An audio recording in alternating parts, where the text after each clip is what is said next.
بسم اللہ الرحمن الرحیم۔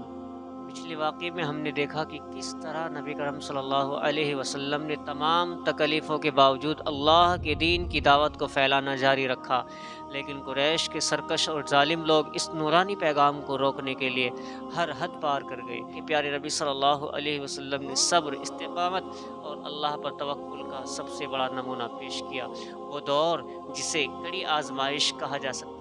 ایک روز حضرت نبی کریم صلی اللہ تعالیٰ علیہ وسلم خانہ کعبہ میں نماز پڑھ رہے تھے کہ ابو جہل آپ کے پاس آیا اور بولا، کیا میں نے آپ کو اس سے منع نہیں کیا تھا؟ آپ جانتے نہیں میں سب سے بڑے گروہ والا ہوں۔ اس پر سورہ الگ کی آیت 17-18 نازل ہوئی۔ سو یہ اپنے گروہ کے لوگوں کو بلا لے، اگر اس نے ایسا کیا تو ہم بھی دوزخ کے پیادوں کو بلا لیں گے۔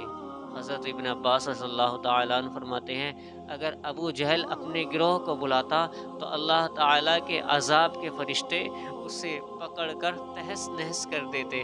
ایک روز ابو جہل حضرت نبی کریم صلی اللہ تعالیٰ علیہ وسلم کے سامنے آیا اور آپ سے مخاطب ہوا، آپ کو معلوم ہے میں بطحا والوں کا حافظ ہوں اور میں یہاں کا شریف ترین شخص ہوں۔ اس وقت اللہ تعالیٰ نے سورۃ الدخان کی آیت 49 نازل فرمائی، چخ تو بڑا معزز اور مکرم ہے۔ آیت کا یہ جملہ دوزخ کے فرشتے ابو جہل کو اس میں ڈالتے وقت جھڑکتے ہوئے کہیں گے۔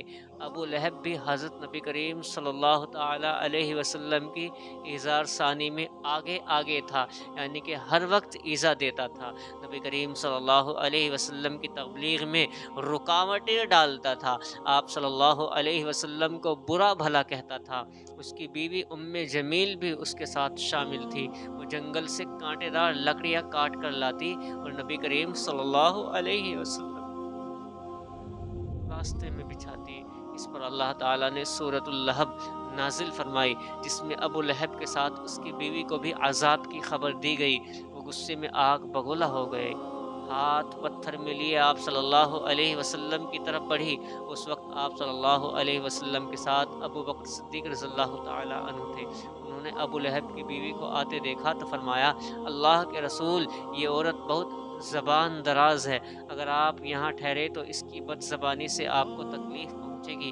آپ صلی اللہ علیہ وسلم نے فرمایا، ابو بکر فکر نہ کرو، وہ مجھے نہیں دیکھ سکے گی۔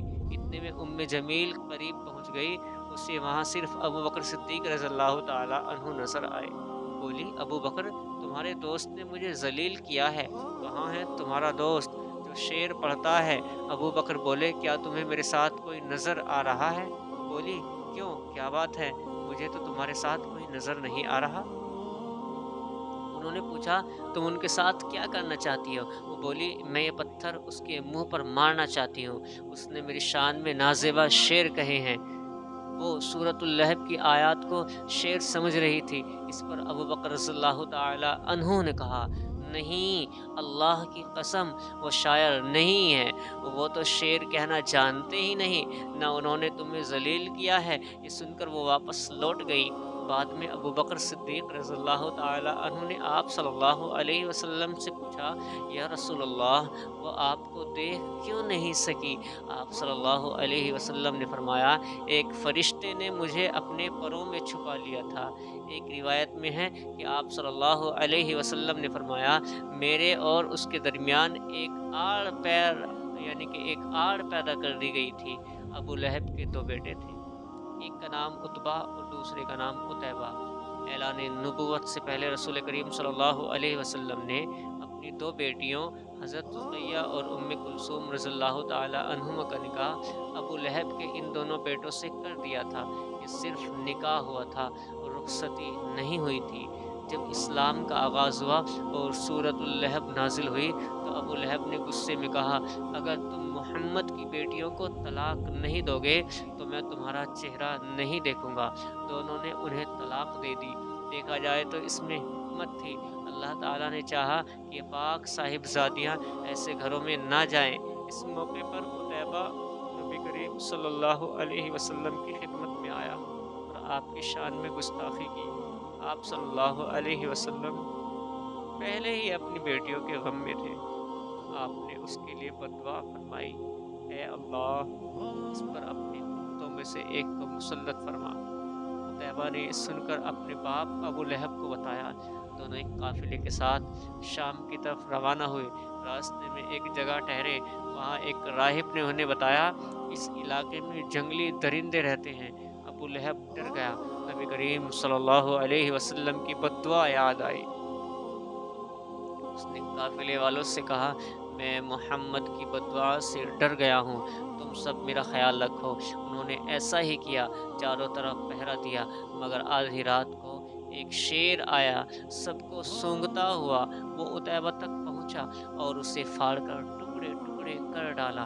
تکلیف پہنچانے کا ایک اور واقعہ اس طرح پیش آیا کہ ایک روز آپ صلی اللہ علیہ وسلم مسجد الحرام میں نماز پڑھ رہے تھے، قریب ہی جانور ذبح کیے گئے تھے۔ ابو جہل نے کہا، کیا کوئی ہے جو اس اوجڑی کو محمد پر ڈال دے؟ عقبہ بن ابی معیط اٹھا، یہ اپنی قوم کا سب سے بدبخت تھا۔ وہ گیا، اوجڑی اٹھائی، اور جب آپ صلی اللہ علیہ وسلم سجدے میں گئے تو وہ اوجڑی آپ کے کندھوں کے بیچ رکھ دی۔ مشرکین ہنسنے لگے، یہاں تک کہ ہنسی سے لوٹ پوٹ ہو گئے۔ کسی نے یہ بات حضرت فاطمہ زہرا رضی اللہ تعالی عنہا کو بتائی۔ وہ روتی ہوئی آئی اور اوجڑی کو ہٹایا۔ آپ صلی اللہ علیہ وسلم سجدے سے اٹھے، نماز پوری کی، پھر بد دعا فرمائی، اے اللہ تو قریش کو ضرور سجا دے۔ پھر آپ نے نام لے کر بد دعا دی، اے اللہ تو عمرو بن ہشام، ابو جہل، عقبہ بن ابی معیط اور امیہ بن خلف کو سزا دے۔ حضرت عبداللہ بن مسعود رضی اللہ تعالیٰ عنہ کہتے ہیں، اللہ کی قسم میں نے ان سب کو غزوہ بدر میں مٹی اور خون میں لت پت پڑا دیکھا۔ اسی طرح حضرت عثمان غنی رضی اللہ تعالیٰ عنہ فرماتے ہیں، ایک روز نبی کریم صلی اللہ علیہ وسلم طواف فرما رہے تھے، آپ کا ہاتھ ابو بکر رضی اللہ تعالیٰ عنہ کے ہاتھ میں تھا۔ حجر اسود کے پاس 3 لوگ بیٹھے تھے۔ جب آپ صلی اللہ علیہ وسلم ان کے پاس سے گزرے تو انہوں نے تکلیف دہ باتیں کہی۔ دوسرے چکر میں ابو جہل نے کہا، ہم اپنے باپ دادا کے معبودوں کی عبادت چھوڑ نہیں سکتے۔